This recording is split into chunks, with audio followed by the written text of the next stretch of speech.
عن ثوبان رضي الله عنه قال: قال رسول الله صلى الله عليه وسلم: لأعلمن أقواما من أمتي يأتون يوم القيامة بحسنات أمثال جبال تهامة، أي حسنات كثيرة، فيجعلها الله عز وجل هباء منثورا، أي ذهبت كل هذه الأعمال.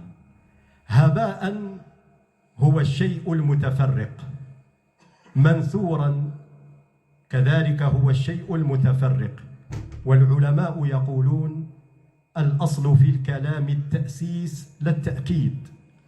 الأصل في الكلام التأسيس، أن يأتي بمعنى جديد. الأصل في الكلام الإفادة لا الإعادة.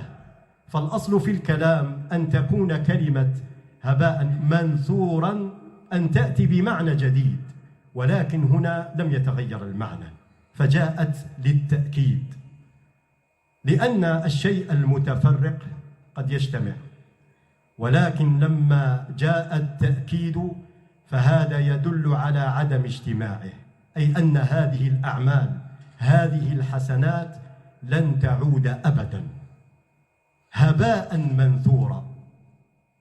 فقال ثوبان رضي الله عنه: يا رسول الله، صفهم لنا وجلهم لنا حتى لا نكون منهم ونحن لا نعلم.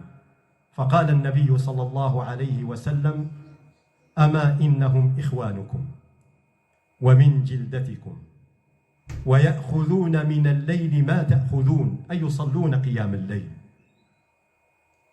ولكنهم قوم إذا خلوا بمحارم الله انتهكوها. هذه هي العلة. فتذهب كل هذه الأعمال من صلاة وصيام وقيام وتلاوة للقرآن، والعلة إذا خلوا بمحارم الله انتهكوها. فإصلاح حالة السر مع الله عز وجل أصل لكل خير، أصل لكل خير.